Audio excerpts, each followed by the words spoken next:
Good evening everyone. सभी को बहुत बहुत नमस्कार। पल्लवी, रोहित, अभिमन्यु, दिव्या, प्रकाश, देवव्रत, समीर मिश्रा, कुछ बच्चे हमारे साथ जुड़ गए हैं। ज्योति विश्वकर्मा, राजेश यादव, मनीषा, दिनेश, शिव प्रताप, सुजीत, राजेश, अनामिका, हर हर महादेव भाई, हर हर महादेव, ऋतिकेश, गौड़, आदर्श, अनुज, अनामिका, दिव्या, ज्योति, विशाल, अजय, राजेश, सुमित, ये बच्चे में लगातार मैसेज लिख रहे हैं। सबको बहुत नमस्कार। उम्मीद कर रहा हूँ कि जो मैंने नाम लिए हैं सबको आवाज पता चल गई होगी। सुजीत यादव जी नमस्ते, सलोनी, स्नेहाशीष, पंकज, हिमानी, विशाल, अजय, सभी को नमस्कार नमस्कार नमस्कार। ठीक चल रहा माहौल। चलो आज हम नया चैप्टर शुरू कर रहे हैं। इसका नाम है प्रोजेक्टाइल मोशन, प्रक्षेप्य गति। हेडिंग डालेंगे हम प्रोजेक्टाइल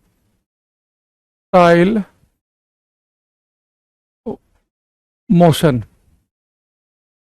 हिंदी में से हम कहेंगे प्रक्षेप्य गति। ठीक है, देखो बेटा, प्रोजेक्टाइल मोशन का मतलब क्या है कि आप किसी भी चीज को प्रोजेक्टाइल कह सकते हो, जिसका भी आपको मन करे। बस आपको करना क्या है, किसी भी चीज को आप पकड़ो और किसी एंगल पे फेंक के मारो। तो अगर किसी चीज को आप किसी कोण पर, किसी एंगल पर फेंक के मारेंगे, वो चीज आपकी कहलाएगी प्रोजेक्टाइल। और उस वस्तु का जो मोशन होगा, उसकी जो गति होगी, उसे हम कहेंगे प्रोजेक्टाइल मोशन। जैसे आप बचपन में बॉल फेंक रहे अपने दोस्त की तरफ को, कोई आप पत्थर फेंक रहे, आप सड़क पे गुब्बारा फेंक रहे हैं, ये सब प्रोजेक्टाइल के एग्जाम्पल हैं। तो प्रोजेक्टाइल मोशन में आपको बस किसी चीज को एक बार थ्रो करना है, उसके बाद वो चीज ग्रेविटी की वजह से नीचे गिरनी चाहिए, उसे हम कहेंगे प्रोजेक्टाइल। अभी आप रॉकेट को या मिसाइल को प्रोजेक्टाइल नहीं कह सकते, उनमें फ्यूल है, उस फ्यूल की वजह से लगातार वो आगे बढ़ रहे हैं। हेलीकॉप्टर, एरोप्लेन जो है, फ्यूल बर्न हो रहा है उसमें, इंजन की हेल्प से लगातार आगे बढ़ रहे हैं, वो प्रोजेक्टाइल नहीं है। बस किसी चीज को एक बार थ्रो करो और उसके बाद वो केवल ग्रेविटी की वजह से नीचे गिरे, गुरुत्व की वजह से नीचे गिरे, तो हमारा कहलाएगा प्रोजेक्टाइल। जैसे कि मान लो ये ग्राउंड है, जमीन है, और यहां ग्राउंड पे मान लो कि एक फुटबॉल रखी है और आपने इस फुटबॉल पे लात मजा के मारी, एक बार इसे हिट किया यू वेलोसिटी से, यू वेग से, कितने एंगल पे, थीटा। तो बेटा आपकी फुटबॉल कुछ ऐसे जाएगी, यहां जाके टकराई।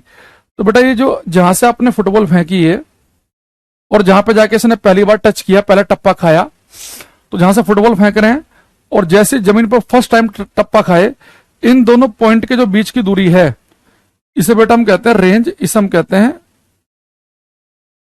ये हमारी कहलाती है हॉरिजॉन्टल रेंज, क्षैतिज परास। तो ये हमारी कहलाएगी हॉरिजॉन्टल रेंज, क्षैतिज परास। ठीक है, और क्या हो गया यहाँ पे, हॉरिजॉन्टल रेंज, क्षैतिज परास। और ये बेटा जो बीचों बीच दिख रहा है आपको, ये है मैक्सिमम हाइट। तो प्रोजेक्टाइल की मैक्सिमम हाइट है, इसे मैं लिख रहा हूं एच से। ठीक, तो यहां से मैंने एक फुटबॉल रखी थी, उसे हिट किया, लात मारी, ये फुटबॉल यहां पे जाकर टप्पा खाया इसने पहली बार, तो ये दोनों पॉइंट के बीच की दूरी बनी हॉरिजॉन्टल रेंज, क्षैतिज परास, और ये हमारी बनी मैक्सिमम हाइट, अधिकतम ऊंचाई। ठीक, तो फुटबॉल को जब आप हिट कर रहे होते हैं, ये सब प्रोजेक्टाइल का ही केस है। आप कोई बॉल किसी दोस्त की तरफ को फेंक रहे हैं, ये सब प्रोजेक्टाइल है। गुब्बारा किसी पे फेंक के मार रहे हैं, होली के टाइम पे, प्रोजेक्टाइल का केस है। तो सभी प्रोजेक्टाइल हैं। तो आप कोई भी चीज अगर एक बार फेंक देंगे, हाथी, घोड़ा, गधा, भैंस, कुछ भी फेंक दिया आपने, तो प्रोजेक्टाइल है। अब मैं पहले 3 घिसे पीटे क्वेश्चन यहां क्लास में डिस्कस करूंगा, फिर धीरे धीरे बेटा मैं इनका लेवल बढ़ाएंगे क्लास में। तो शुरुआत करते हैं बहुत ही आसान क्वेश्चन के साथ में। अगर मान लो कि इस क्लास में दिल्ली पुलिस में, देखो दिल्ली पुलिस का जो असिस्टेंट वायरलेस ऑपरेटर वाला पेपर होता है ललित, उसमें तो आती है साइंस, 25 नंबर की साइंस आती है असिस्टेंट वायरलेस ऑपरेटर में। लेकिन जो बाकी कांस्टेबल, जीडी, वीडी के और पेपर होते हैं, इनमें एक आध क्वेश्चन आ जाता है। तो अगर आप नहीं भी बहुत पढ़ो तो कोई ऐसा कोई खास फर्क पड़ेगा नहीं। अगर आपको एक एक क्वेश्चन को फोकस करना है तो बात अलग है ना। हाँ, लेकिन अगर आप दिल्ली पुलिस का असिस्टेंट वायरलेस ऑपरेटर AWO की तैयारी कर रहे हैं, फिर आपको साइंस पढ़नी ही पड़ेगी, क्योंकि साइंस 25 क्वेश्चन आते हैं, तो बहुत ज्यादा वेटेज है फिर, है ना। चलो अब यहाँ आ जाओ। और बाकी जब आप ये ऐसी चीजें पूछते हो क्लास में कि इस पेपर में कितना आता है, क्या आता है, आप लोग प्रीवियस ईयर नहीं देखते हो क्या? तो ये तो वाली बात हो गई कि आप लोग थोड़ा भी सर्च नहीं करना चाह रहे हो, थोड़ा भी आप प्रीवियस ईयर के पेपर नहीं देख रहे हो। तो इतना तो अगर आप तैयारी कर रहे हैं कॉम्पिटिटिव एग्जाम की, तो आपको पता होना चाहिए कि किस एग्जाम में कितना आता है जिसकी आप तैयारी कर रहे हो। ठीक है, चलो तो बेटा पहला क्वेश्चन मेरा आपसे ये है, मान लो इस क्लास के 3-4 बच्चों में एक शर्त लग जाए, 4 बच्चों मान लो शर्त लग गई कि ये दिक्कत है ना, एक बच्चे का अगर आंसर दे दो ना, रिप्लाई कर दो, अगला आ गया, पीसीएस में कितने आते हैं, सीजीएल में क्या होता है, ये बड़ी समस्या है। अरे भाई प्रीवियस ईयर के क्वेश्चन पेपर देख लो, पता चल जाएगा, है ना। ये बड़ी समस्या है, कमेंट पढ़ो तो दिक्कत, ना पढ़ो तो दिक्कत। एक तो सुबह कल की क्लास में बच्चे ने गाली बकने लग गया, हमें देख कर बड़ा तजुर्बा हुआ। हम जब थे छोटे, पढ़ते थे स्कूल में, तो घर वाले ने हमें ऐसे महसूस करा रखा था कि जो टीचर है वो जैसे पता नहीं क्या भगवान ही है दूसरा, है ना। तो हमारे दिमाग में भी नहीं आता था कि हम सपने में भी कुछ गलत बोल पाए। यहाँ बच्चा गाली लिख दे रहा है एक कमेंट में, गाली दे के लिख रहा है, मेरा कमेंट क्यों नहीं पढ़ रहा। तो जमाना इतना बदल गया है, तो लग रहा है जो कल की अवतार जो बहुत दिनों के बाद होना है ना, हम लोगों की हालत हरकतें देखकर लग रहा है भगवान जल्दी अवतार लेके कलयुग को समाप्त करेंगे, कि भाई इनका हालात ठीक नहीं है, पैदल है दिमाग से सब। देखो अब हमारी क्लास में 4 बच्चों में शर्त लगी कि हम सबको बॉल फेंकनी है, देखते हैं किसकी बॉल दूर जाएगी, ठीक है। तो सब में शर्त लग गई, देखते हैं बॉल किसकी दूर जाएगी। अब आप कहोगे सर सिंपल सी बात है, जो बच्चा तेज बॉल फेंकेगा उसकी दूर जाएगी। एक फेंकी ऐसे रहा है तो उसकी बॉल तो यहीं गिर पड़ेगी पैर में, एक ऐसे फेंक रहा है तो उसकी बॉल दूर जाएगी। तो अरे देखो ये तुम्हारे एक्सपेरिमेंट के चक्कर में हमारा रिमोट खराब हो जाता, देखो अभी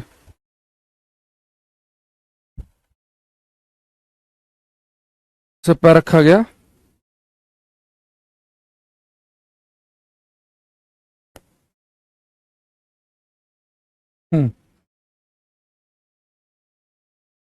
चलो अभी आ जाएंगे। हाँ तो अब आप कहोगे सर बॉल दूर उसकी जाएगी जो ज्यादा स्पीड से फेंकेगा, उसकी दूर जाएगी, जो फेंकेगा ही ऐसे तो उसकी पैर में गिर पड़ेगी। लेकिन मान लो कि सारे के सारे जो बच्चे हैं वो सेम स्पीड से बॉल फेंके, मान लो दीपाशा ने भी उतनी स्पीड से बॉल फेंकी, देवव्रत ने भी, महेश ने भी, सुबोध ने भी, सोनू ने भी, सबने सेम स्पीड से बॉल फेंकी। तो फिर बॉल किसकी दूर जाएगी, फिर वो डिपेंड करेगा एंगल पे। भाई अगर मान लो सीधी सी बात है, जो बच्चा ज्यादा स्पीड से बॉल फेंकेगा आप कहोगे सर उसकी बॉल दूर जाएगी, लेकिन अब सभी सेम स्पीड से बॉल फेंक रहे हैं, पहले वाला भी ऐसे ही, दूसरा भी, तीसरा भी, चौथा भी, सब सेम स्पीड दे रहे हैं। फिर जो जमीन से 45 डिग्री का एंगल बना के फेंकेगा ना, उसकी बॉल जाएगी दूर, ठीक है। तो यहां पर लिखेंगे हम फॉर मैक्सिमम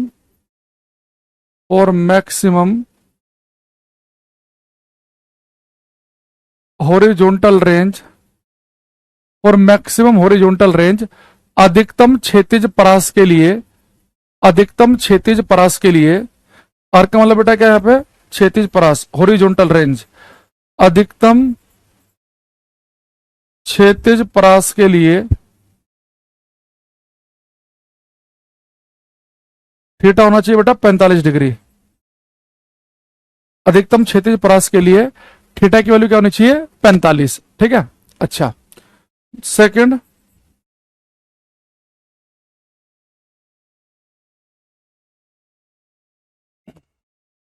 कह रहा है सर एसी चलाते समय बकेट में पानी क्यों रहना चाहिए।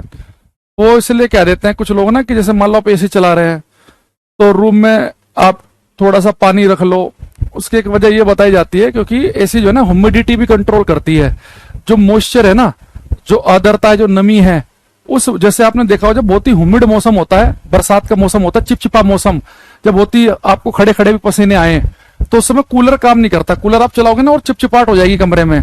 तो एसी जो है ना ह्यूमिडिटी को भी कंट्रोल करती है, तो इसलिए आपने देखा होगा कि जो एसी जो है ना उससे पानी निकलता है ना बाहर, पाइप लगा के पानी छोड़ देते हैं, तो एसी जो है ह्यूमिडिटी कंट्रोल करती है, मॉइस्चर को भी बाहर फेंकती है।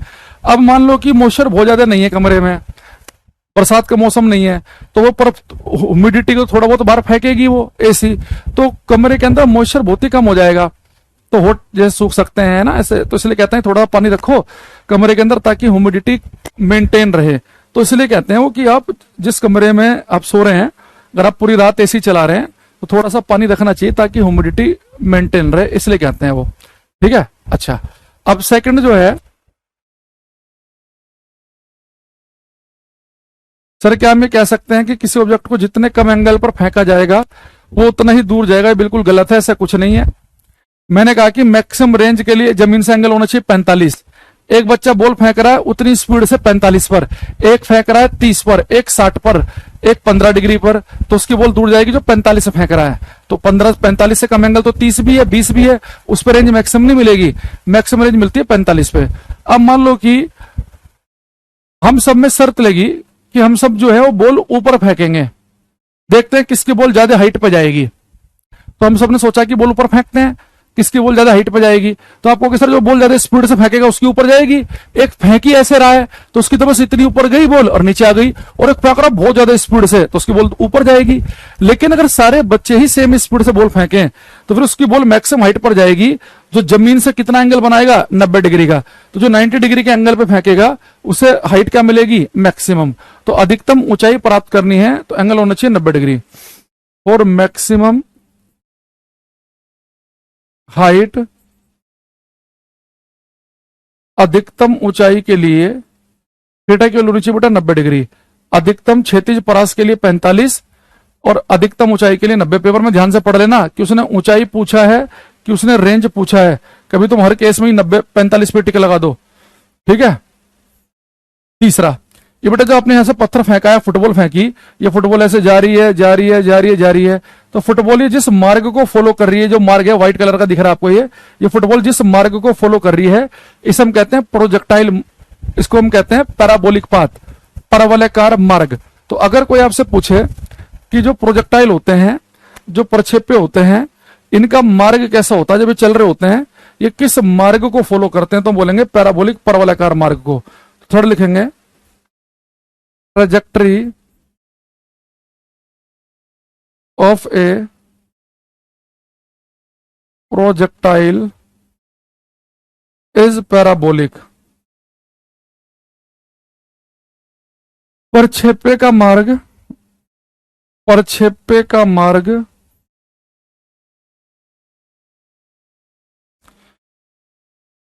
परवलयाकार होता है, प्रक्षेप्य का मार्ग परवलयाकार होता है। Trajectory of a projectile is parabolic. अब यहां पे एक दो चीज समझेंगे हम कि प्रोजेक्टाइल की जो रेंज है, मैक्सिमम रेंज, वो 45 डिग्री पर ही क्यों आई और मैक्सिमम हाइट 90 पर ही क्यों आई। हमें 45 और 90 ही मैंने क्यों लिखा है यहां, मैंने 12 डिग्री, 60 डिग्री, 36 डिग्री, 39, 47, 41 ये क्यों नहीं लिख दिया। देखो ये बेटा जो आपको हॉरिजॉन्टल रेंज प्राप्त हुई है और जो आपको हाइट मिली है, इनके एंगल है हमारे पास, इनका फॉर्मूला होता ही है R is equal to u square sine 2 theta by g, ये रेंज का फॉर्मूला है। और हाइट का है ये you square sine square theta by 2g।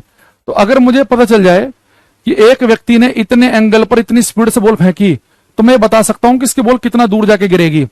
एक व्यक्ति ने इतना एंगल बनाया, इतनी स्पीड से बॉल फेंकी, तो कितनी ऊंचाई तक उसकी बॉल, उसकी जो मैक्सिमम हाइट होगी वो कितनी होगी, ये हम बता सकते हैं। तो ये रेंज और हाइट के मेरे पास में है फॉर्मूले। अब इन्हें बड़े ध्यान से देखना। अगर मुझे पता करना है कि किस एंगल पर रेंज ज्यादा मिलेगी, तो यहां देखो मैंने कहा कि अगर हर बच्चा सेम स्पीड से बॉल फेंके, क्लास में 4 बच्चे थे, चारों ने सेम स्पीड से बॉल फेंकी, तो सबके लिए यू की वैल्यू तो सेम है, हर बच्चा सेम स्पीड से बॉल फेंक रहा है, सब धरती पे खड़े हैं, तो सबके लिए जी की वैल्यू भी फिक्स है 9.8। अब यानी कि किसकी रेंज ज्यादा जाएगी वो डिपेंड कर रहा है एंगल पे।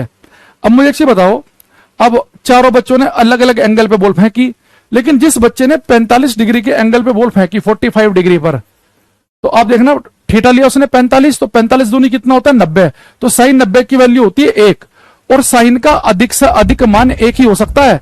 तो साइन की जो मैक्सिमम वैल्यू है 1, वो मुझे कब प्राप्त हो रही है, जब मैं थीटा को 45 पुट कर रहा हूं।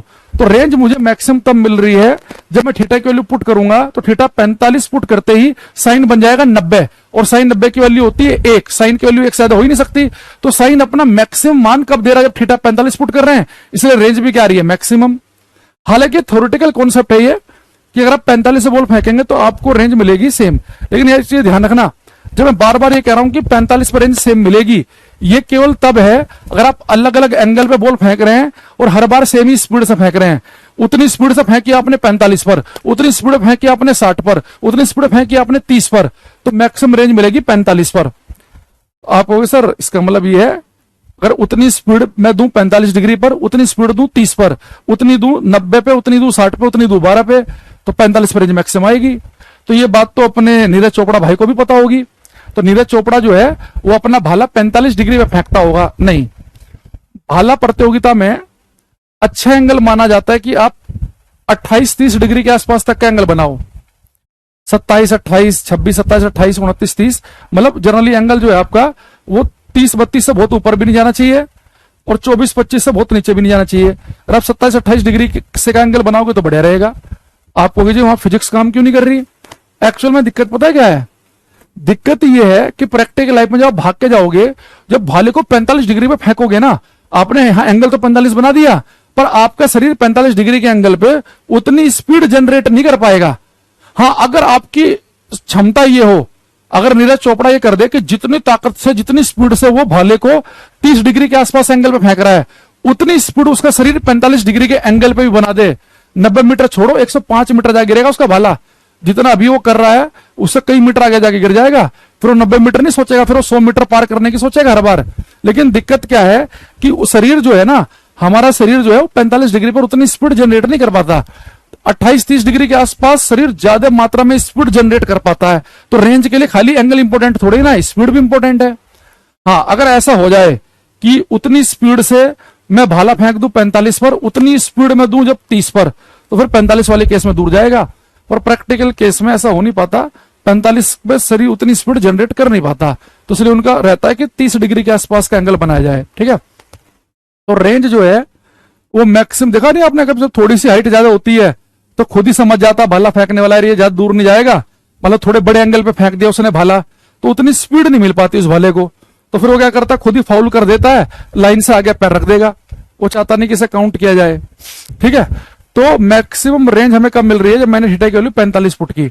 अब आ जाओ यहां पर बेटा, मान लो कि हर बच्चा सेम स्पीड से बॉल ऊपर फेंक रहा है, हर बच्चा, स्पीड तो सेम है सबकी, सब धरती पे, तो जी की वैल्यू सबके लिए सेम है। अब हाइट डिपेंड करेगी यहाँ फिर एंगल पे। तो अगर मैं थीटा की वैल्यू यहाँ पे 90 पुट कर दूं तो क्या होगा? ये बन जाएगा साइन स्क्वायर 90।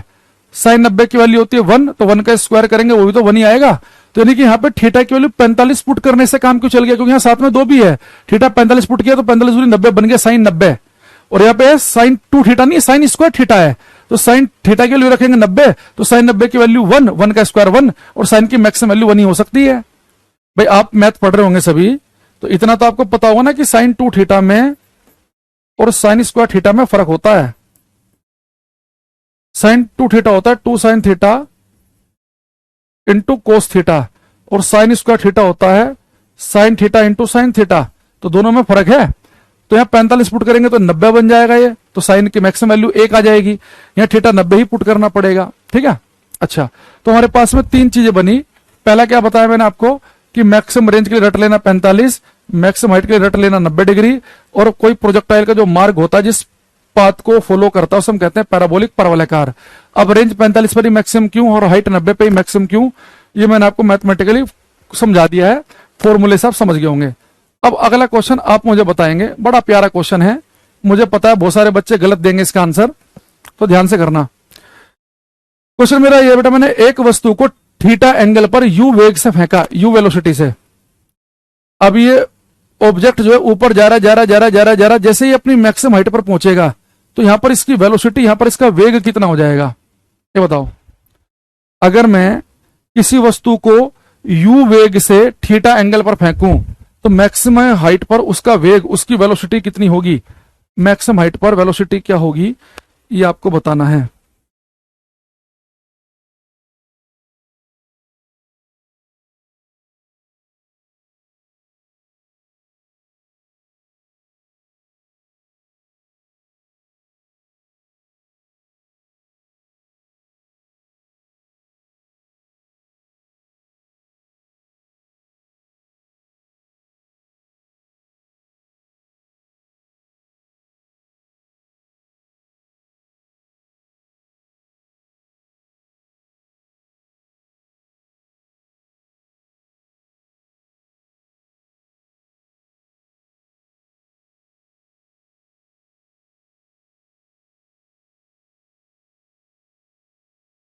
जितने बच्चे यहां पे लिख रहे हैं 0, उन सबका गलत है।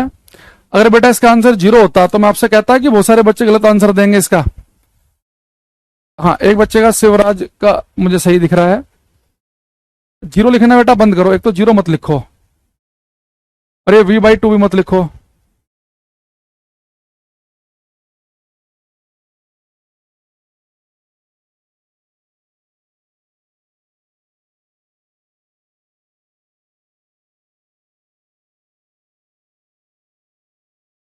ठीक है, देखो अब मुझे एक चीज बताओ, जितने बच्चे कह रहे हैं कि अगर इस बॉल को मैं थीटा एंगल पे फेंकूंगा यू वेलोसिटी से, ये बॉल ऊपर जा रही है जा रही है जा रही है जा रही है जा रही है जा रही है जा रही है जा रही है जा रही है, जैसे हम अपनी मैक्सिमम हाइट पर पहुंचेगी, तो जो बच्चे कह रहे हैं कि सर इसकी यहाँ वेलोसिटी 0 हो जाएगी, तो बेटा अगर यहाँ वेलोसिटी 0 हो जाती है तो पत्थर झुका तो यहाँ नहीं गिर जाएगा, ये तो यहाँ गिर जाएगा। भाई आप इसे जब यू वेलोसिटी से फेंक रहे हैं तो ये बेटा यहाँ पे इसके पास कुछ वेलोसिटी है, तभी तो ये आगे जाके यहाँ पे गिर रहा है। देखो मैक्सिमम हाइट पर जो वेलोसिटी 0 होती है ना, वो पता कब होती है, अगर आप किसी चीज को सीधे ऊपर फेंकें। अगर मैं किसी चीज को सीधे ऊपर फेंक दूं, मान लो कि मैंने एक वस्तु को u वेलोसिटी से, u वेग से सीधे ऊपर फेंका, बेटा अगर किसी वस्तु को हम सीधे ऊपर फेंकेंगे तो मैक्सिमम हाइट पर, अधिकतम ऊंचाई पर उसकी वेलोसिटी हो जाएगी 0। अगर किसी वस्तु को हम ऊर्ध्वाधर वर्टिकली सीधे फेंकें ऊपर, तो वस्तु को ऊपर फेंकेंगे, हर सेकंड उसकी स्पीड 9.8 घटेगी और मैक्सिमम हाइट पर हो जाएगी 0। लेकिन बेटा अगर मैं किसी वस्तु को किसी एंगल पर फेंक दूं तो यहां पर मैक्सिमम हाइट पर वेलोसिटी 0 नहीं होगी, यहां कितनी रह जाएगी उसे समझना।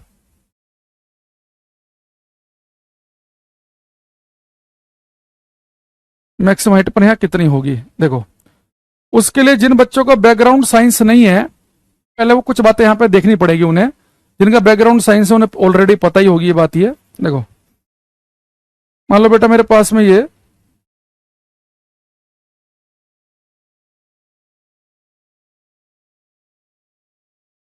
कोई क्वांटिटी है P, ये थीटा एंगल पे है, तो अगर कोई चीज थीटा एंगल पर है तो आप उसे दो कंपोनेंट में तोड़ सकते हो। एक कंपोनेंट आगे वाला, इसे हम कहते हैं क्षैतिज घटक, हॉरिजॉन्टल कंपोनेंट, और एक होता है ऊपर वाला, इसे हम कहते हैं वर्टिकल कंपोनेंट, ऊर्ध्वाधर घटक। यानी जो P है इसका एक कंपोनेंट होगा क्षैतिज दिशा में, एक होगा ऊर्ध्वाधर दिशा में। ठीक है, तो अगर ये P लिखा है तो इसका हॉरिजॉन्टल कंपोनेंट बनेगा P कोस थीटा, और वर्टिकल बनता है P sine theta.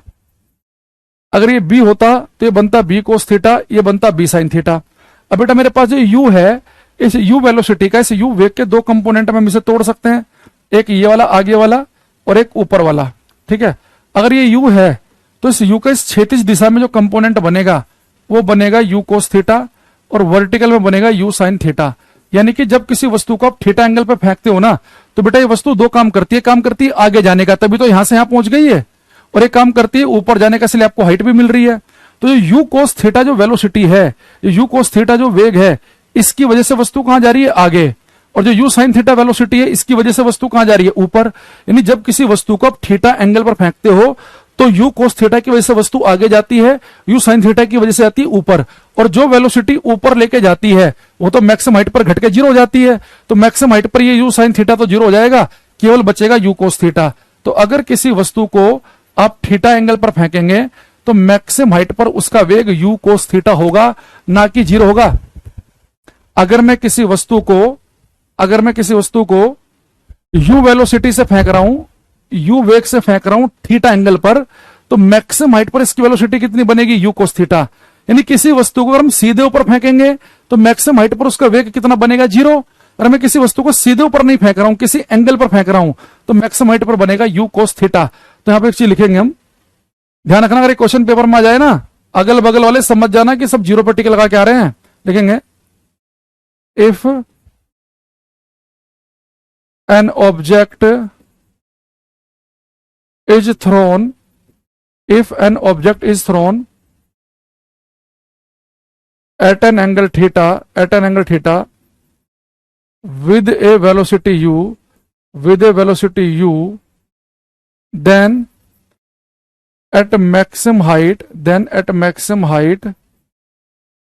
the velocity of this object will be you cos theta. Hindi में लिखेंगे, यदि किसी वस्तु को यू वेग से, यदि किसी वस्तु को यू वेग से थीटा कोण पर फेंका जाता है, यदि किसी वस्तु को यू वेग से थीटा कोण पर फेंका जाता है, तो अधिकतम ऊंचाई पर, तो अधिकतम ऊंचाई पर, तो अधिकतम ऊंचाई पर इस वस्तु का वेग यू कोस थीटा होगा। यदि किसी वस्तु को यू वेग से थीटा कोण पर फेंका जाता है, यदि किसी वस्तु को यू वेग से थीटा कोण पर फेंका जाता है, तो अधिकतम ऊंचाई पर, तो अधिकतम ऊंचाई पर, तो अधिकतम ऊंचाई पर, तो अधिकतम ऊंचाई पर, तो अधिकतम ऊंचाई पर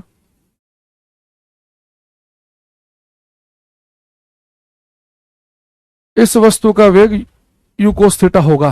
ठीक है, यदि किसी वस्तु को थीटा यू वेग से थीटा कोण पर फेंका जाता है, तो अधिकतम ऊंचाई पर इसका वेग होगा यू कोस थीटा। ये बड़े डायग्राम बना लेना, यानी कि जब किसी वस्तु को आप यू वेग से फेंकते हो तो उसका वेग घटते घटते ऊपर जाएगा, तो उसका वेग घटेगा घटेगा, घटते घटते कितना हो जाएगा, यू कोस थीटा। जब वो नीचे की तरफ आएगा ना, फिर ग्रेविटी हेल्प करेगी, इसकी वेलोसिटी बढ़ती रहेगी बढ़ती रहेगी बढ़ती रहेगी बढ़ती रहेगी। जैसे जमीन पर टकराने वाला होगा ना ये, तो जितने वेग से आपने इसे फेंका था ना, ठीक उसी वेग से जमीन पर आके टकराएगा ये। इवन आपने जिस एंगल पर फेंका था उसी एंगल पर आके टकराएगा। यानी किसी वस्तु को आप जिस वेग से फेंकते, मान लो किसी वस्तु को आपने फेंका 12 मीटर पर सेकंड से, तो जमीन पर टकराते समय उसका वेग 12 मीटर पर सेकंड ही होगा। फेंकते समय मान लो कि एंगल कितना बन रहा था जमीन से 30 डिग्री, तो टकराते समय भी 30 ही बनेगा। तो बेटा किसी वस्तु को जिस एंगल और जिस कोण से आप फेंकते हैं ना, तो कोई वस्तु जिस एंगल और जिस स्पीड से फेंकी जाती है, ठीक उसी एंगल पे और उसी स्पीड से आके जमीन पे टकराती है। तो यहां पे लिखेंगे हम, any object hits the surface with same speed and same angle as it was projected, Hindi में लिखेंगे, कोई भी वस्तु ठीक उसी कोण और चाल से जमीन पर आकर टकराती है, कोई भी वस्तु ठीक उसी कोण और चाल से जमीन पर आकर टकराती है जिस पर उसे फेंका गया था। कोई भी वस्तु ठीक उसी कोण और चाल से जमीन पर आकर टकराती है जिस पर उसे फेंका गया था। ठीक है, तो मैंने क्या बोला कि किसी वस्तु को अगर आप 12 डिग्री के एंगल फेंकेंगे, टकराते समय एंगल 12 ही बनेगा। फेंकते समय स्पीड 40 मीटर पर सेकंड है, टकराते समय 40 ही बनेगी।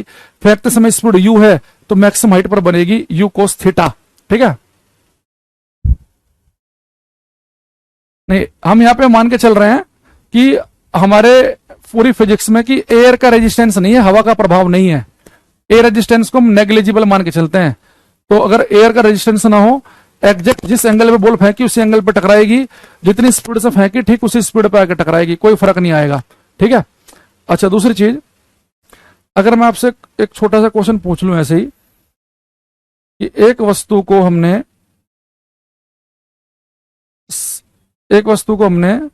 60 डिग्री के एंगल पे फेंका 20 मीटर पर सेकंड से, तो मैक्सिमम हाइट पर इसकी स्पीड क्या होगी आपको बताना है।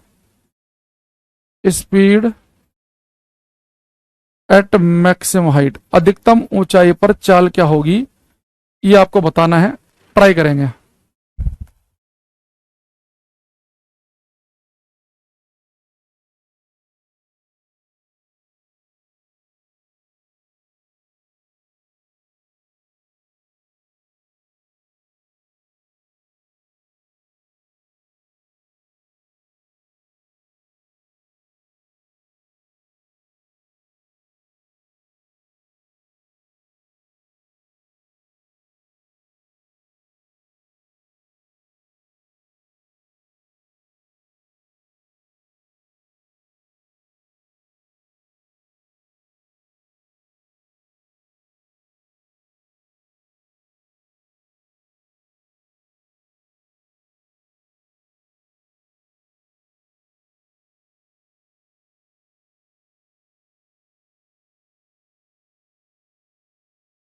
इतने बच्चे 20 लिख रहे हैं उनका आंसर गलत है, जो 10 लिख रहे हैं उनका ठीक है। बेटा एक्चुअली देखो, जब किसी वस्तु को आप किसी एंगल पे फेंकते हैं, किसी एंगल पे फेंक रहे हैं, तो मैक्सिमम हाइट पर जो उसकी स्पीड बनेगी वो बनती है यू कोस थीटा। तो यू की वैल्यू कितनी है 20 मीटर पर सेकंड, और एंगल कितना है 60 डिग्री। तो आपको नहीं पता कि कोस 60 डिग्री की वैल्यू होती है हाफ, तो सोल्व करेंगे तो कितना बन जाएगा ये 10 मीटर पर सेकंड। तो जिनका 10 मीटर पर सेकंड आया उनका ठीक है, बाकी अगर आपने कुछ और आंसर लिखा है 10 के अलावा तो वो गलत है। ठीक है। अच्छा, दूसरी चीज, अगर बेटा आपसे कोई एक चीज ये पूछ ले कि जैसे मान लो कि आपने एक वस्तु को यू स्पीड से फेंका था, तो यहां पे मैंने कहा था कि इसका एक कंपोनेंट होगा यू कोस थीटा, एक होगा यू साइन थीटा। तो मैक्सिमम हाइट पर घटते घटते यू साइन थीटा 0 हो जाएगा, लेकिन जो यू कोस थीटा है ना, इसमें कोई फर्क नहीं पड़ता, क्योंकि बेटा कोई भी जो वस्तु है ना, जब किसी वस्तु का प्रोजेक्टाइल मोशन फेंकोगे तो जो वेलोसिटी का जो वर्टिकल कंपोनेंट है, जो ऊर्ध्वाधर घटक है ना, ये वेलोसिटी का, वेग का एक कंपोनेंट ये एक ही है। तो ग्रेविटी जो है ना वो वर्टिकल डायरेक्शन में काम करती है, तो ग्रेविटी जो है ना इस वाले कंपोनेंट को घटाएगी, ऊपर जाते समय 0 कर देगी, केवल यू कोस थीटा बचेगा, नीचे आते समय सब बढ़ाने लगेगी, यू कोस थीटा पे कोई फर्क नहीं पड़ता। तो पेपर में क्वेश्चन ये भी आता है कि जब कोई वस्तु प्रक्षेप्य गति में होती है तो प्रक्षेप्य गति में हर बिंदु पर क्या चीज सेम रहती है जो नहीं बदलती। तो प्रक्षेप्य गति में जो ये वेग का जो क्षैतिज घटक है ना, ये जो वेलोसिटी का जो हॉरिजॉन्टल कंपोनेंट है यू कोस थीटा, ये through out the motion same रहता है, ये बदलता नहीं है। इस पॉइंट पे भी यहाँ पे क्षैतिज कंपोनेंट यू कोस थीटा है, अगर आप यहाँ पे चेक करेंगे यहाँ पर भी यू कोस थीटा ही आएगा, यहाँ पर भी यू कोस थीटा ही रहेगा, यहाँ पर भी यू कोस थीटा ही रहेगा, इसमें कोई फर्क नहीं पड़ता। ये जो यू साइन थीटा है ना, ये ऊपर तक जाते समय घटता है, यहाँ घट के 0 हो जाता है, तो केवल यू कोस थीटा बचेगा, और नीचे आते समय बढ़ने लग जाता है ये। तो ये जो हॉरिजॉन्टल कंपोनेंट है वेलोसिटी का, इसमें कोई फर्क नहीं पड़ता, ये थ्रू आउट द मोशन क्या रहता है सेम। तो पेपर में अच्छे एग्जाम में सीडीएस वगैरह में क्वेश्चन आ जाता है कि अगर कोई वस्तु प्रक्षेप्य गति में है, प्रोजेक्टाइल मोशन में है, तो हर पॉइंट पर क्या चीज कांस्टेंट रहती है, हर पॉइंट पर कांस्टेंट रहता है क्या, जो वेग का जो क्षैतिज घटक है ये कांस्टेंट रहता है, इसमें कोई फर्क नहीं आता।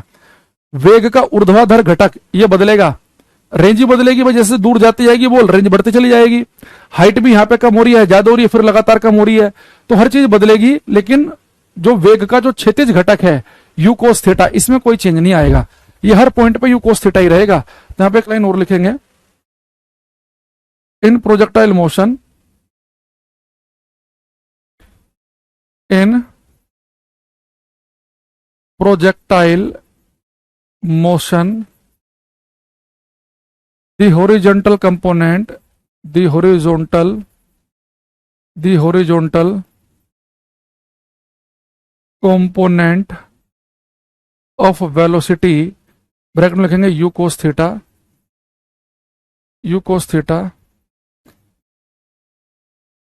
remains constant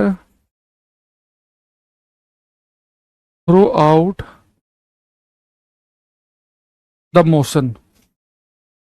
In projectile motion, the horizontal component of velocity u cos theta remains constant throughout the motion. Hindi में लिखेंगे, प्रक्षेप्य गति में वेग का क्षैतिज घटक पूरी गति के दौरान नियत रहता है, पूरी गति के दौरान नियत रहता है। Horizontal component of velocity remains constant through out the motion. ठीक है, तो हमारे पास बहुत सारे पॉइंट हो गए, धीरे धीरे उम्मीद कर रहा हूं कि अभी तक के सारे पॉइंट आपको ध्यान होंगे। अगर कोई आपसे कहे कि प्रोजेक्टाइल मोशन में अगर आप चाह रहे हैं कि सेम स्पीड पर आपको मैक्सिमम रेंज प्राप्त करनी है, तो आपको मिलेगी 45 पर, उतनी स्पीड से बॉल फेंको 30 पर, उतनी स्पीड से 45 पर रेंज मिलेगी मैक्सिमम हाइट मिलती है 90 डिग्री पर। और प्रोजेक्टाइल मोशन में जो मार्ग होता परवलयकार। ठीक है, फिर मैंने क्या कहा आपसे कि अगर कोई वस्तु प्रोजेक्टाइल मोशन में है तो मैक्सिमम हाइट पर स्पीड होगी यू कोस थीटा। जो हम पढ़ते हैं कि मैक्सिमम हाइट पर स्पीड 0 होती है, वो तब होती है अगर किसी वस्तु को हम सीधे ऊपर फेंकें, यानी वर्टिकल से जमीन से 90 डिग्री के एंगल फेंकें, ऊर्ध्वाधर ऊपर फेंकें। ठीक है, तो u cos थीटा होगी। दूसरा मैंने क्या बोला, किसी वस्तु को जितनी स्पीड से आप फेंकेंगे और जिस एंगल पर फेंकेंगे वो उसी एंगल से उसी स्पीड से जमीन पर आकर टकराएगी, और पूरे प्रोजेक्टाइल मोशन के दौरान जो वेग का जो क्षैतिज घटक है वो नहीं बदलता, वो क्या रहता है, सेम। अच्छा, दूसरी चीज, अगर मैं आपसे कहूं कि भैया बताओ, ये प्रोजेक्टाइल है, इसे मैक्सिमम हाइट तक जाने में लगा t1 समय और मैक्सिमम हाइट से नीचे आने में लगा t2 समय, तो बताओ कौन सा टाइम ज्यादा है, ऊपर जाने में ज्यादा समय लगता है कि नीचे आने में? शिवराज करें सर आपको यूट्यूब चैनल है क्या? हाँ, अंकुर सर फिजिक्स के नाम से ही है, यूट्यूब भी और टेलीग्राम दोनों।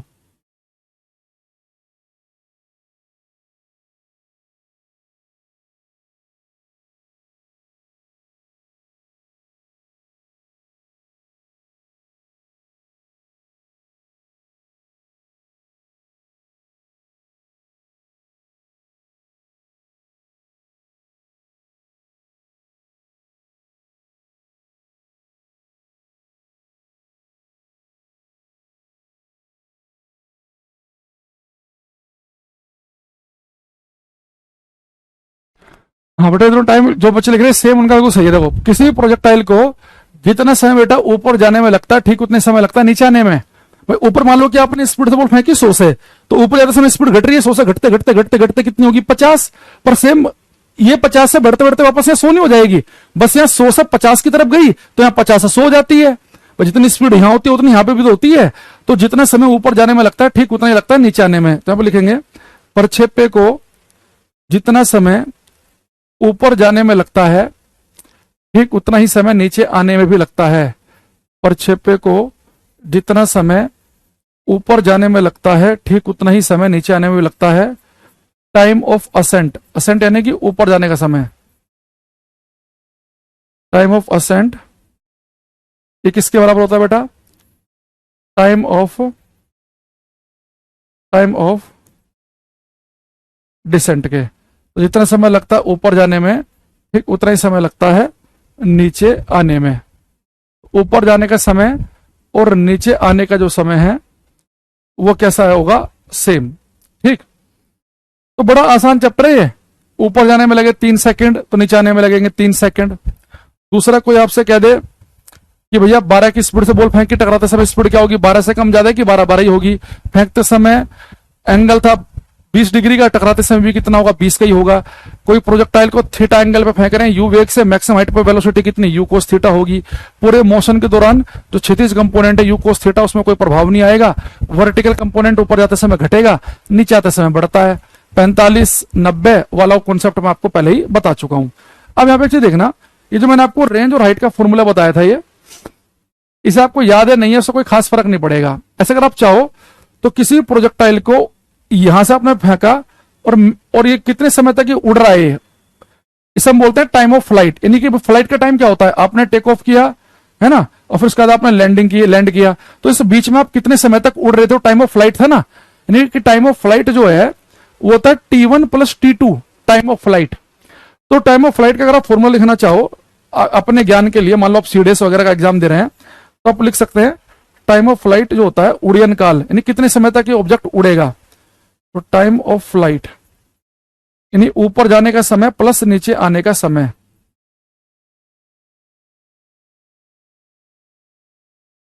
उड़यन काल, तो बेटा इसका फॉर्मूला होता है 2u sin θ/g। लेकिन जो बच्चे प्योरली एसएससी का ही पेपर दे रहे हैं, जिन्हें इसके अलावा और कोई पेपर नहीं देना है, केवल एसएससी का देना है, तो उन्हें रेंज का फॉर्मूला याद है या नहीं है कोई इससे खास फर्क नहीं पड़ेगा। हाइट का फॉर्मूला याद है कि नहीं है कोई खास फर्क नहीं पड़ेगा। उन्हें टाइम ऑफ फ्लाइट उड़यन काल निकालने का फॉर्मूला पता है नहीं पता है कोई खास फर्क नहीं पड़ेगा। उन्हें बस ये पता होना चाहिए कि मैक्सिमम रेंज मिलती है 45 पर, हाइट मिलती है 90 पे, और प्रक्षेप्य का मार्ग परावलयाकार होता है। जितना समय ऊपर जाने में लगता है उतना ही लगता है नीचे आने में, और जो टोटल समय इसे हम कहते हैं उड़यन काल, टाइम ऑफ फ्लाइट। तो फॉर्मूला नहीं भी है तो कोई फर्क नहीं पड़ेगा। ठीक है, ये कह रहा है सर स्पीड सेम हो तो साइन का प्रयोग करेंगे, स्पीड अलग होने पर कोस का प्रयोग करेंगे। भाई पता नहीं क्या लिख रहे हो तुम संदीप बोध, कहां से पढ़े हो तुम, स्कूल से पढ़े हो, चल रहा है कि बंद हो गया है? तुम पता नहीं यार क्या लिखते रहते हो क्लास में, तुम्हें खुद पता चलता है कि मैं क्या पूछ रहा हूं। स्पीड सेम हो तो साइन का प्रयोग करेंगे, स्पीड अलग हो कोस का करेंगे। ये कौन से मास्टर ने पढ़ाया तुम्हें? ये जो है किस किताब में लिखा हुआ है हमें बताओ, किताब हम भी पढ़ेंगे आज। अच्छा, अब लेकिन जो फॉर्मूला आपको बता रहा हूं ना, ये एसएससी वाला बच्चा भी ध्यान रखेगा इस फॉर्मूले को जब मैं बताऊंगा। और आप चाहो तो जिसके एग्जाम्पल में दो लिखवाऊंगा उसका रिजल्ट भी याद कर लेना। इसे डायरेक्ट भी क्वेश्चन आया हुआ इवन सीएचएसएल में भी। देखो यहां देखना, ये जैसे कि आपने एक वस्तु को फेंका थीटा एंगल पे, ठीक है, यू वेलोसिटी से, ये रेंज है, ये हाइट है, ठीक है। अभी बेटा रेंज और हाइट का एक कंबाइंड फॉर्मूला भी है। एक ऐसा फॉर्मूला है कि रेंज और हाइट का एक कंबाइंड फॉर्मूला है जिसमें रेंज का जिक्र भी और हाइट का भी है। ये आपको ध्यान रखना है। देखो ये बेटा एक फॉर्मूला भी याद रखेंगे, एच बाई आर, ऐसे याद रखना, हरियाणा रोडवेज, एच पहले आएगा फिर आर नीचे। ये बेटा एच बाई आर होता है टेन थीटा बाई 4 के। अभी देखो फॉर्मूला इंपॉर्टेंट क्यों है, याद क्यों रखना है। जैसे पेपर में क्वेश्चन, ये दो एग्जाम्पल हैं, दोनों से क्वेश्चन आ रखा है। मान लो पेपर में क्वेश्चन आ जाए कि मेरा मन ये कर रहा है कि मैं यहां से बॉल फेंकूं और मेरी बॉल मान लो यहां जाके गिरी, तो मुझे जो रेंज मिली वो मान लो कि 14 मीटर की मिली या 20 मीटर मिली, जो भी आप मानना चाहो। मान लो मुझे रेंज मिली 20 मीटर की, और मैं चाह रहा हूं कि जो मैक्सिमम हाइट है ना जो बीचों बीच वाली, ये भी 20 ही मीटर हो। अगर मैं चाह रहा हूं कि मुझे रेंज और हाइट दोनों बराबर प्राप्त हो, मुझे रेंज और हाइट दोनों बराबर मिले, यानी कि अगर रेंज 12 मीटर की है तो हाइट भी 12 मीटर हो, रेंज 6 मीटर है तो मैक्सिमम हाइट भी 6 मीटर हो, तो बताओ मुझे बॉल किस एंगल पर फेंकनी चाहिए? कोई बच्चा बताएगा? अगर मुझे रेंज और हाइट दोनों बराबर चाहिए तो बॉल किस कोण पर फेंकनी चाहिए?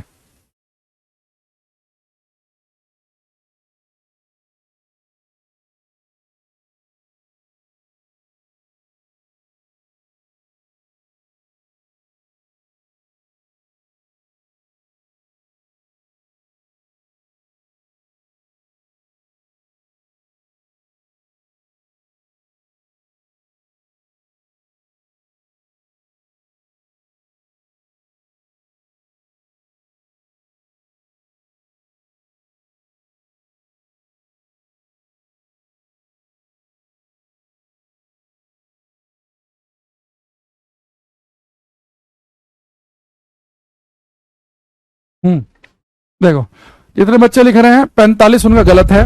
बेटा सब कुछ आपके सामने लिखा हुआ है, आपको रेंज और हाइट बराबर चाहिए तो एंगल क्या होना चाहिए?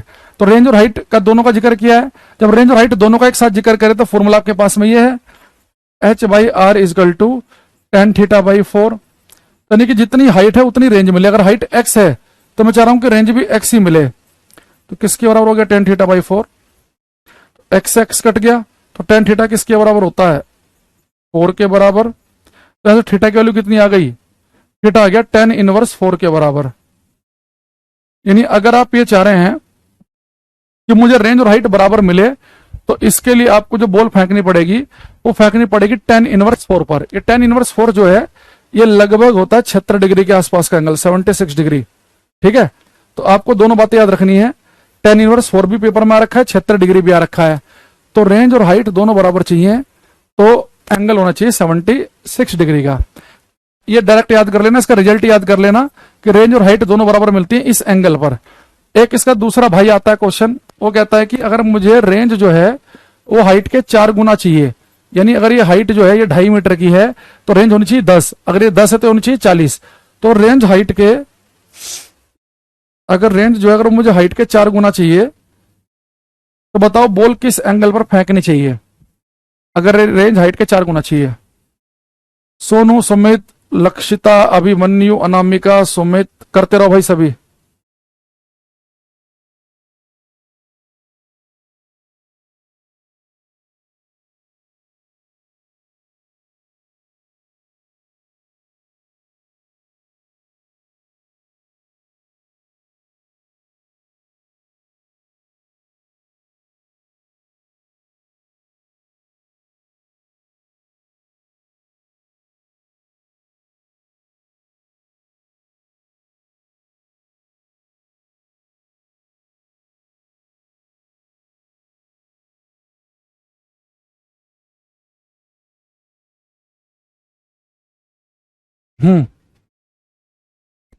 हाँ, CHSL का नोटिफिकेशन आ गया भाई, है ना।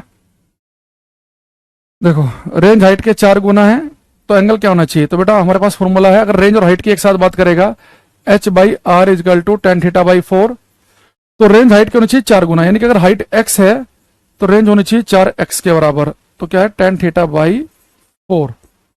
ठीक, x से x कट गया, 4 से 4 कट गया, तो tan थीटा की वैल्यू आ गई 1 के बराबर, तो थीटा आ गया 45 डिग्री। तो इसका आंसर है 45, यानी कि क्वेश्चन कोई भी आए और आप हमेशा 45 पर टिक लगा दो। तो रेंज अगर हाइट के बराबर कहेगा तो एंगल है tan इनवर्स 4 या 76 डिग्री, और यहां पे कितना है 45।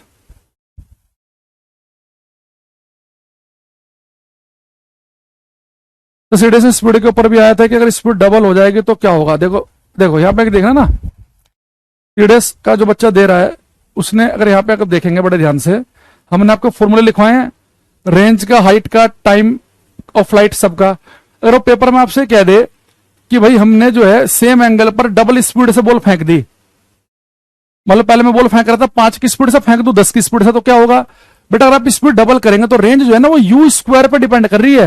अगर आप स्पीड डबल करेंगे तो डबल का स्क्वायर होगा 4, यानी कि रेंज पहले से 4 गुना मिलेगी। तो स्पीड डबल करने से रेंज चौगुनी हो जाती है। ठीक है, समझिए बात को।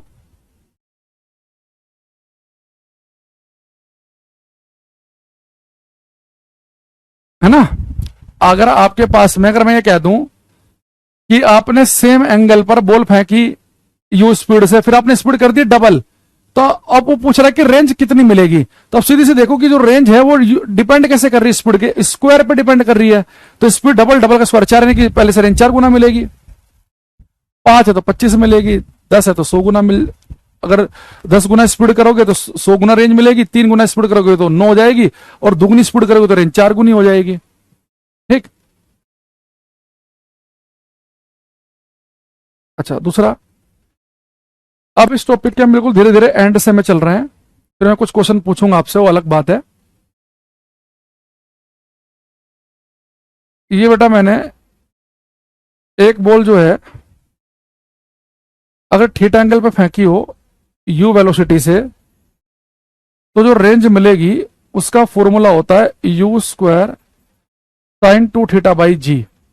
ठीक है, u square sine 2 theta by g. अब मैंने कहा कि काम करते हैं, मैं जो बॉल फेंक रहा हूं ना थीटा एंगल पर, u स्पीड से मैं बॉल फेंक रहा हूं थीटा एंगल पर जमीन से।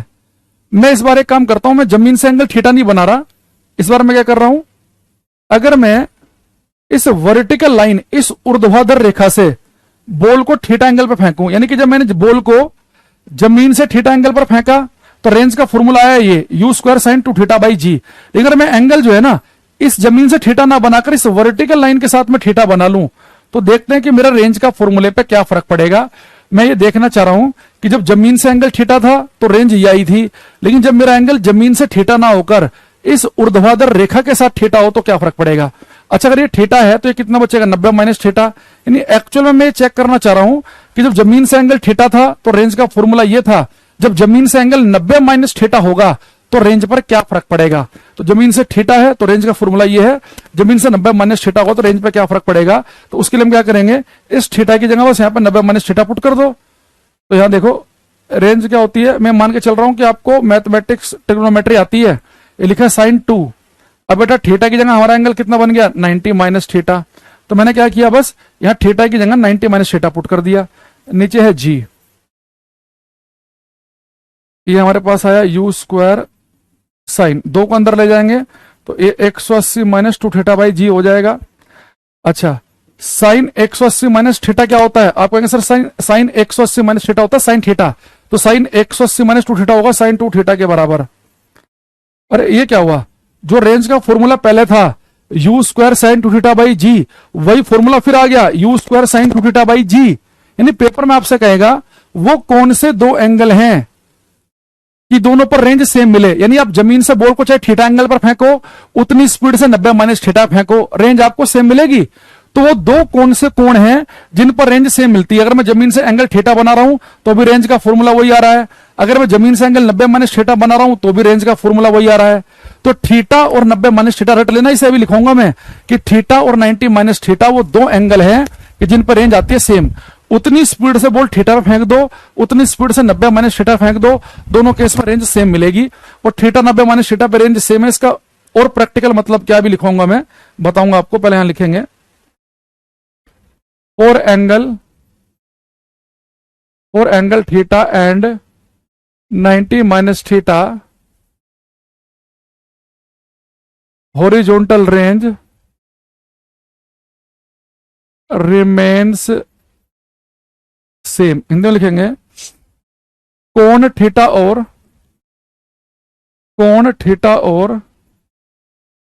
90 माइनस थीटा के लिए, कोण थीटा और 90 माइनस थीटा के लिए क्षैतिज परास समान होती है। कोण थीटा और 90 माइनस थीटा के लिए क्षैतिज परास समान होती है। इसका मतलब पता क्या है? जो रेंज मिलेगी थीटा पे वही मिलेगी 90 माइनस थीटा पे। तो कोण थीटा 90 माइनस थीटा के लिए रेंज रहती है सेम। तो इसका मतलब ये है कि मान लो कि मैंने थीटा की ले ली 30 डिग्री, थीटा मैंने 30 डिग्री ले लिया, तो 90 में से 30 गया तो कितना आएगा? 60। यानी कि चाहे बॉल को आप 30 डिग्री में फेंको और उतनी स्पीड से 60 फेंको, रेंज सेम मिलेगी, बस हाइट का फर्क आएगा। भाई 30 डिग्री में मान लो कि बॉल ऐसे जा रही है, बस 60 पे थोड़े बड़े एंगल ज्यादा हाइट पे जाएगी, क्योंकि 90 पे तो मैक्सिमम हाइट होती है, तो बड़े एंगल पे हाइट ज्यादा मिलती है। तो जो रेंज आपको मिलेगी 30 पर वही मिलेगी 60 पर। ऐसा थीटा को ले लो 15, तो यहाँ कितना आएगा? 90 में से 15 गया 75, यानी कि जो रेंज आएगी 90 पे हो जाएगी 75 पे। यहाँ ले लो 0, तो वहां कितना आएगा? 90। जो रेंज 0 पे हुई 90 पे। यहाँ ले लो 20, तो आएगा 70, तो जो रेंज 20 पे हुई 70 पे। अब आप कहोगे सर ऐसे तो बहुत सारे केस बन जाएंगे, यहाँ लो 10 तो यहाँ आएगा 80, यहाँ लो 5 तो आएगा 85, यहाँ लो 12 तो यहाँ आएगा 78, यहाँ लो कुछ और तो यहाँ कुछ और आएगा, मतलब उसी के हिसाब से 40 तो यहाँ 50। तो कितने एंगल याद रखें? कुछ याद नहीं रखना, एक सिंपल सा लॉजिक ध्यान रखना। अगर दो एंगल जुड़ते ही 90 बन रहे हो तो उन दोनों पर रेंज सेम आएगी। भाई मैं कह रहा हूं कि जो रेंज 30 पे वही 60 पे, दोनों को जोड़ो, कितना आ रहा है सम इनका? 90। 15 75 का सम भी कितना? 90। 0 90 का भी कितना? 90। 20 70 का भी कितना? 90। थीटा 90 माइनस थीटा का भी कितना? 90। अगर दो एंगल जुड़ते ही 90 बन जाए, दो कोण अगर जुड़ते ही 90 बन जाए, तो समझ जाना दोनों पर रेंज सेम आएगी। तो अगर मैं आपसे कहूं कि एक एंगल 16 डिग्री है तो दूसरा कितना रखूं कि रेंज सेम आए? बताओ। अगर एक एंगल 16 डिग्री है तो दूसरा कितना रखूं कि रेंज सेम आए?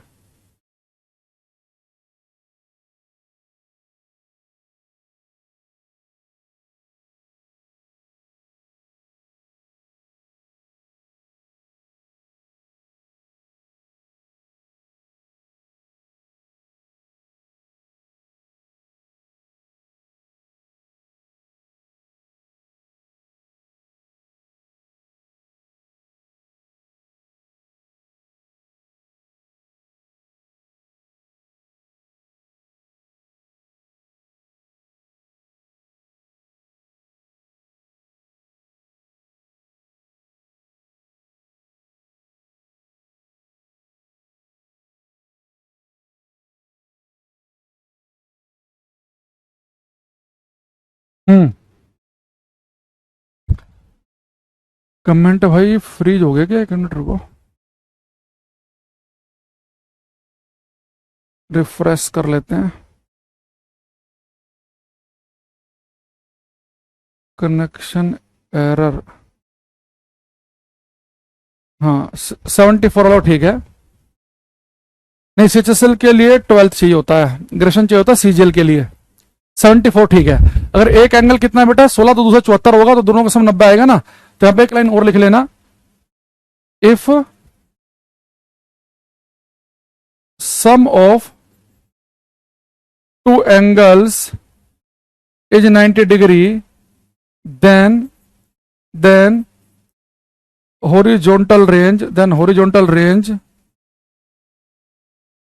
for these two angles will be same। यदि दो कोणों का योग 90 डिग्री हो, यदि दो कोणों का योग 90 डिग्री हो, तो उन दोनों कोणों के लिए क्षैतिज परास समान होगी। यदि दो कोणों का योग 90 डिग्री हो तो उन दोनों कोणों के लिए क्षैतिज परास समान होगी। दिपासा, धीरज, शुभम, अनामिका, डोली, राजेश यादव, नेहा, स्तुति, प्रिंस, रश्मि, रुद्रा, गौरव, शिवराज, सोनू, उमेश, सुमित, दिनेश, राहुल, आदर्श, मोहिनी, जयदीप, लक्ष्य, ऋतिकेश, शुभम, विशाल, हिमानी, किरण, दीपासा, अतुल, ये बच्चे में लगातार आंसर दे रहे थे, बढ़िया आंसर था इनका। ठीक है, तो बेटा एक आपको छोटा सा पॉइंट ये याद रखना है। तो मैं एक बार आपको पूरा रिवाइज करा देता हूं प्रोजेक्टाइल मोशन कि प्रोजेक्टाइल मोशन में मैंने क्या क्या बताया कि अगर किसी वस्तु को हम एक बार थ्रो कर दें किसी एंगल पर तो हमारा प्रोजेक्टाइल मोशन है। प्रोजेक्टाइल मोशन में हमें ध्यान क्या रखना है, अगर सेम स्पीड हो तो 45 डिग्री पर रेंज से मैक्सिमम मिलेगी। सेम स्पीड पर आप बॉल फेंको अलग अलग एंगल पे तो 90 डिग्री पे हाइट मैक्सिमम मिलेगी। पाथ होगा परवलयकार, जो एंगल फेंकते समय वही टकराते समय, जो स्पीड फेंकते समय वही टकराते समय, मैक्सिमम हाइट पर स्पीड बनेगी यू कोस थीटा। इसके अलावा रेंज का फॉर्मूला लिखवाया मैंने, हाइट का लिखवाया, लेकिन उनका कंबाइंड फॉर्मूला इंपॉर्टेंट है, H by R is equal to tan theta by 4। यहां से दो बातें क्या याद रखनी है कि रेंज और हाइट बराबर मिलने के लिए एंगल होना चाहिए 76 डिग्री यानी कि tan इनवर्स 4 का। एक दूसरा हमें क्या याद रखना है कि रेंज अगर हाइट के 4 गुना चाहिए तो एंगल होना चाहिए 45 डिग्री का। इसके अलावा ने पढ़ा कि अगर दो एंगल जुड़ते ही 90 डिग्री बन जाए तो उन दोनों एंगल के लिए रेंज सेम रहेगी। प्रोजेक्टाइल मोशन में जो हॉरिजॉन्टल कंपोनेंट है वेलोसिटी का वो नहीं बदलता है। ठीक है, यदि दो कोणों का योग 90 डिग्री हो तो उन दोनों कोणों के लिए क्षैतिज परास समान होगी। ये बोला मैंने, यदि दो कोणों का योग 90 डिग्री हो तो उन दोनों कोणों के लिए क्षैतिज परास समान होगी। चलो आज के लिए इतना ही रखते हैं, बाकी हम मिलेंगे कल की क्लास में। कल हम इसमें आपका थोड़ा सा कुछ मैं एक दो पॉइंट बताऊंगा, चलती हुई ट्रेन में बॉल फेंकते समय वाले केस, फिर उसके बाद हम स्टार्ट कर देंगे वर्क पावर एनर्जी। ठीक है, तो मैकेनिक्स के धीरे धीरे एंड में चल रहे हैं हम। वर्क पावर एनर्जी पढ़ेंगे, फिर हम पढ़ेंगे सैटेलाइट, केपलर के नियम वगैरह पढ़ेंगे और फिर यूनिट डायमेंशन करके ऐसे फिर मैकेनिक्स वाला पार्ट खत्म हो जाएगा अगली 4-5 क्लास में। ठीक है, आज इतना ही, थैंक यू, बाय। सर आप दिल्ली मुखर्जी नगर में पढ़ाते हैं? हाँ, दिल्ली में अभी जो कैरियरविल की जो ऑफलाइन क्लास चलती है, कल मेरी क्लास है ऑफलाइन की, वो चलती है यहाँ पे मॉडल टाउन में, मुखर्जी नगर के पास ही है। क्योंकि मुखर्जी नगर में ना बहुत सारी अभी जब केस हो गए थे ना आग वाग लगने के, पिछली बार बहुत सारे बच्चे बिल्डिंग से कूदे थे, तो बहुत सारी जो अच्छी बिल्डिंग है वो मुखर्जी नगर में नहीं है, पुरानी है। तो मुखर्जी नगर के ठीक बगल में मॉडल टाउन, थोड़ा सा अच्छा एरिया है वीआईपी सा, तो वहां बढ़िया हॉल है अच्छे, तो वहां पे चलती है। ठीक है, बाय, थैंक यू।